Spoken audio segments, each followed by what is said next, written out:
How to build a shade pergola or arbor. How to build a professional shade pergola or arbor that will look good and last 20 years. Whether you want to build for shade or just curb appeal, these instructions can be adapted to any size project you have in mind. Things you will need: 12 by 12 Materials list. 4 6x6 by 14 cedar posts, rough sawn is best and available.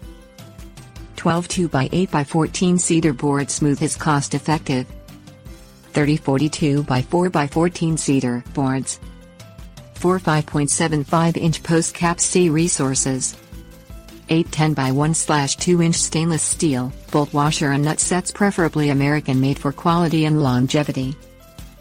2 boxes of 2.5 SS-inch deck screws, American made, is easier to work with, they are a better quality steel and the heads won't strip as easily if you hit a knot. 10-20 Simpson strong tie, see resources. Tools needed: 4 concrete stakes, concrete pan, handheld post hole diggers, rock bar, shovel, tape measure, black marker, good drill with a quality tipped screw bit. I/2x 12-inch ship auger bit available at most major hardware stores. Table saw, skill saw, jigsaw, 12-step ladder, sledgehammer, level, square, string line level, ground marking paint, safety glasses, pencil. Prepare the site. Call Diggers Hotline to mark your area. If you are unsure where your private electric is to any outside structure, get a private locate from them. It will be fee-based. Otherwise the service is free. Most municipalities require a permit and inspection when building this type of structure. Check with your city for their permit requirements prior to starting.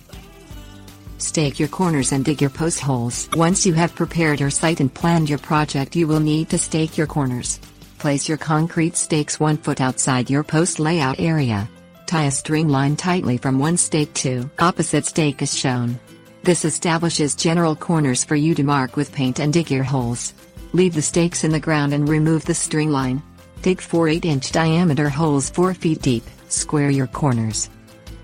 Retie the string lines in place.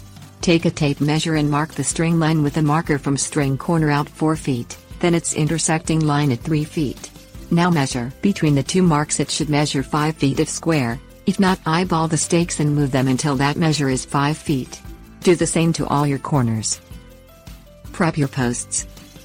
Place a pencil mark from the base of the post 4 feet up, this is your ground mark. From the ground mark measure up 9 feet, this is your rafter mark. Measure down 8 inches from the rafter mark, this is your beam mark. Measure up 8 inches from your rafter mark, this is your shade slat mark. You should have 2 inches left to mount the post cap. If your post is longer than 14 feet, cut excess off the bottom before setting. If your post is shorter than 14 feet and you want your ceiling height lower, adjust measurements accordingly. Note: 2 by 8 is a nominal measure. The true measure is generally 1.5 by 7.5, so check your wood and use the true measure for your post markings. Set your posts. Place the first post in the hole at the corner of the highest grade ground height. Check the ground mark. Adjust post up or down if the mark is not level with the ground. Position post at string corners in a vertically level position, 2 sides level or plumb. Mix concrete to a thick pourable consistency. Fill hole with concrete 2 inches shy of the grade or ground level. Fill the balance with soil and tamp firmly with foot.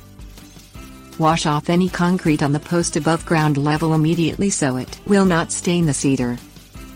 Set second post in place, and attach a nail to the top. Run a string line level between second post and the first post you set to verify you are setting all posts level on top, not ground level. See image in the previous step. Do the same to each consecutive post. Prep your wood. Cut beams and rafters to length approximately 12 inches longer on each side of the posts. Your design will be cut out of this section of overhang on each end. Cut and rain shed all the shade slats. Take your table saw and set it to rip the 2x4s in half. Once all the slats are ripped, rain shed or dogger the slats. Set your table saw up with a 45-degree angle and take a small amount off 2 corners of the top edge. This rain sheds water and protects them from rot. You may forego this step if you wish, but we recommend it since these are the first thing to fail on a pergola. Design your beams and rafters. Any specialty cuts you want for design should be done prior to attaching them to your posts and beams. We use several designs. Round ends. Use a round object like a 1-pound coffee can lid for a guide, or a small lid if you want a partial round and angled design. You can also make a stencil out of stiff cardboard or other thin stiff material. Cut all boards with a jigsaw. Build the pergola. Mount your beams. Mount the beams at the beam marks on the posts. 1 on the inside and the outside of the posts, 4 in all. Make sure they are level to the ground and each other. Note: if you are building a shade pergola, mount your rafters for optimum shade to the afternoon sun.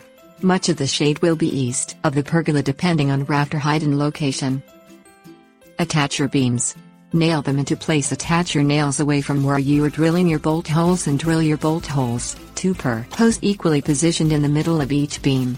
Tap in your bolts, add washers and nuts, tighten firmly in place. Mount your rafters. Measure between each post along your beams and equally divide that number by the number of rafters. 16-inch on center is the maximum spread we use. Anything smaller such as 12 inches fine and easier to math for a uniformed look. Mark the top of each inside beam every inches on both sides of the pergola for the rafter position marks. Mount your Simpson strong ties centered on these marks. Attach your rafters to the SS ties.